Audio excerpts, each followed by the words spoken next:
Whether you're starting a fat loss journey for the 10th time or the 100th time, congratulations, by the way, for not giving up. These are the fat loss tips that helped me lose 60 kg and might work for you. Hi, I'm Avraj Shak. I am not an influencer. I'm just here to share information and my experiences so you can choose what's best for you.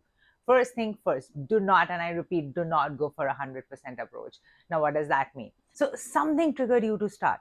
Like breakup happened, relatives said something, couldn't find clothes in your size, couldn't fit into old clothes, and you're like, all right, you know what? Enough is enough. I'm going to change everything. So you create a 1000 calorie deficit, you hit the gym twice a day, you stop going out and start having diet food, right? And then within 2 weeks, you're like, I have to stay at work late. And so maybe I'll go to the gym tomorrow. And then that tomorrow becomes day after. And, or probably you had like one cheat meal. Sooner than you know, that one cheat meal has turned into 1000 cheat meals.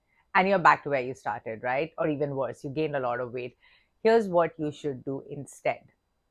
Aim for a 40% approach. Now, what does that mean? Is like instead of changing everything, try changing small things, like try taking baby steps. So maybe you can avoid liquid calories. Maybe you can swap one unhealthy meals with whole food, nutritious food.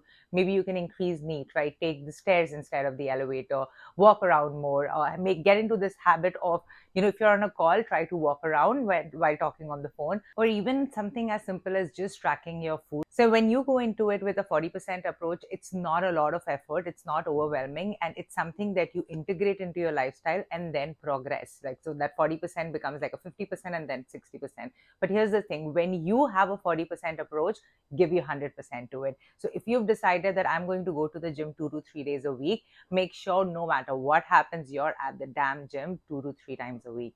The second tip, keep your eye on the long-term goal, but break them down into smaller achievable goals. You need to know where you want to be in the next 5 years, 10 years, 15 years, and not just in terms of fat loss, but also in life. So when you tell yourself that, in the next 1 year, I want my body to look like this. I want to be able to do this. I want to be able to lift this much. This gives you an idea of what the bigger picture is.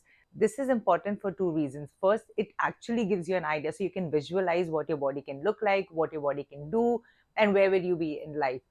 I'm going to be honest, dude. Like when I was 115 kg, I absolutely did not think that I'll be where I am right now. But I knew that I wanted to completely change my life. And I knew that it would take time. It would take probably 2 to 3 years. It's been 9 years and counting. And I am really glad I started. The second reason why this is important is because when you look at things in the present, in the now, right? Okay, I'm not losing weight right now. Oh, I'm doing everything right. The scale is not moving. I'm not able to lift as much. You get caught in this, start feeling shitty about it. You're like, should I just give up? It's so difficult.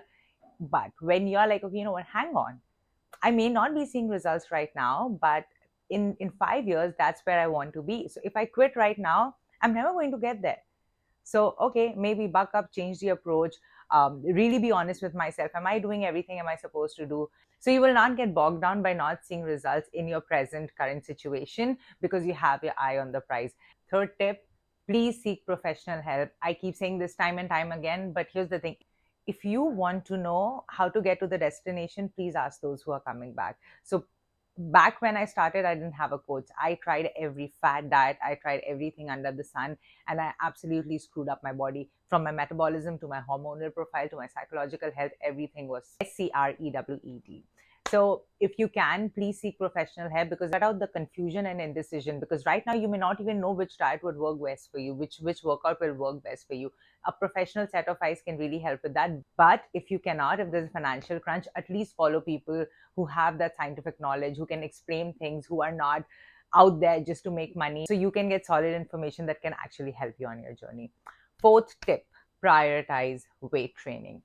Okay, the biggest mistake I made was that I told myself, let me lose the weight, then I'm going to go to the gym, then I'm going to start lifting weights, and then I will tone. All right, do not make this mistake. Understand this, if you have a lot of weight to lose right now, you have the advantage of building muscle while losing fat. Okay, so even if you're in a deficit, which you need to be if you want to lose fat, you have enough energy reserves that you can pull from to fuel a workout session, to fuel a weightlifting session.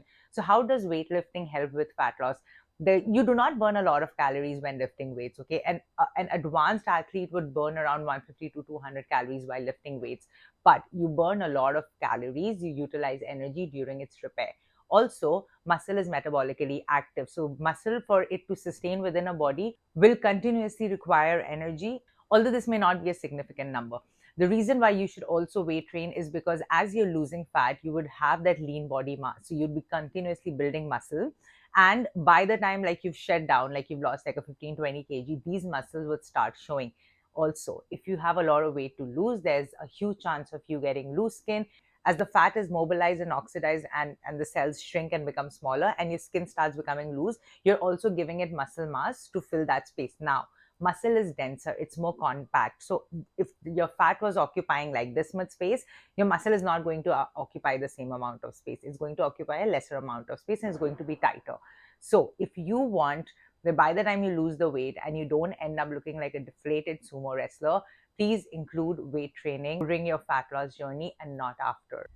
Tip number 5, take diet breaks. Okay, what are diet breaks? So understand that even the healthiest diet will put some amount of pressure on your psychological and physiological health. Here's what happens. Your body is getting lesser calorie than what it's supposed to. Okay, remember, you're not in maintenance calorie, you're at a deficit. So that puts a pressure on where your body should be allocating the energy reserves. Okay, the second thing is the psychological pressure. So when you restrict yourself, like, you know what, I'm not going to have like that entire box of pizza, or I'm not going to have that entire slice of cake, it takes a toll on you psychologically.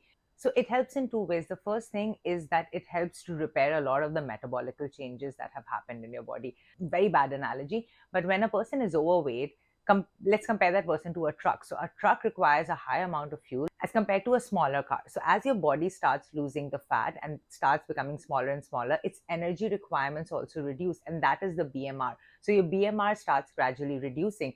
And here I'm talking about you doing it in a sustainable way. I'm not talking about fat diets. I'm not talking about you crash dieting or creating like a huge deficit. Even if you do it in a sustainable way, your body will still lower its basal metabolic rate. So when you take a diet break, the body gets time to adapt to it. So it's not in a state of stress where it becomes more efficient at storing the fat. The same reason why you should take a diet break is that it gives you a psychological break. So you don't have to constantly think about not eating certain food. However, the diet break also has to be strategic, which means that it's not your cheat pass, right? Okay, you know what? I'm taking a break, so I'm going to go to an all-you-can-eat buffet and have like anything that I want. No, it still has to be strategic. My advice would be that even when you take a diet break, stay on your maintenance calories. So calculate what your maintenance calories are and then stay at that. And again, prioritize protein, prioritize your fiber, have like a lot of water in between. Do not have empty calories, like do not have your empty liquid calories or things that do not satiate you. Also, there have been research that where people who took diet breaks and people who did not take diet breaks, both of them lost the same amount of fat eventually, so it will not dent your result. The sixth tip, prioritize sleep. Here's the thing, when you're awake for a longer period of time, your body requires more energy, right? You're probably moving around a little, so your need has increased and your body starts demanding more food. So you're going to eat more food. The second thing is when your sleep schedule is all out of whack, right? So one day you wake up at like 2 o'clock in the afternoon, the other day you wake up at 7 o'clock in the morning. So your eating schedule also takes a hit. So you're eating at irregular time. The third thing is when you do not get proper sleep, you're going to be cranky, your cortisol levels are going to be up, you're going to be in a stressful state, which means that you're going to end up making bad food choices. Fourth, and the most important thing, is that when your body is in a stressful state, it thinks that there's a threat outside, right? So there could be a predator, there could be a lack of food, and it starts storing energy, which it does in the form of storing more body fat. So here are the 4 things that happen when you do not get enough sleep. First, you eat bad food, you eat a lot of food, you eat food at irregular timings, and fourth, your body is now going to become more efficient at storing a high amount of body fat. Seventh tip, prioritize hydration. Drink a lot of water. Oftentimes, your thirst will creep up as hunger. So you think that you're hungry, but you drink like a couple of glasses of water and you're like, oh, you know what, I was actually thirsty. Water also can increase your metabolism, help you burn more calories. So staying hydrated is very important for how you look, how you feel, and also how much weight you lose. Seventh fat loss tip is prioritize protein and fiber. Okay, if you have to really evaluate each plate, make sure that you have a good amount of protein and good amount of fiber, and the remaining you can fill with your carbs and your fat depending on what works for you. Even if you're at a social setting, you've gone out to a restaurant or at a function, make sure that you finish your protein and fiber first and then have your carbs and fat, because protein and fiber have a higher thermic effect of food. It promotes satiety, it makes you feel fuller, so you do not overeat. So prioritize protein and fiber. Last tip is that have a comeback plan. Let me tell you one thing, your fat loss journey is not going to be linear. It's not going to be like, okay, I'm losing fat, losing fat, losing fat, losing fat, losing fat. Yeah, I lost all the fat. That's not how it's going to happen. Life will get in the way, work will get in the way, interpersonal relationships will get in the way. And if nothing at all, your body will react a certain way, right? Your body may stagnate. Your body may need like a completely different approach to your diet and your workout training. So understand that, okay, here's what's happened. Yeah, I've had way too many cheat meals. Or you know what, I had a breakup. Or you know what, like I have this deadline and I probably ignored my diet, ignored my workout. What is my comeback plan? What do I do now? How do I come back from this? And this is bound to happen. I'm telling you that as a guarantee, this is going to happen. So have a comeback plan and make sure that do not let that setback, like, whether it's that, oh, I didn't lose the weight, oh, I gained the weight, oh, I skipped the gym. Do not let it hold you back, because remember, keep your eye on the bigger picture. You have a long way to go and you have far to go. So do not let smaller setbacks hold you back, but at the same time, prepare for it.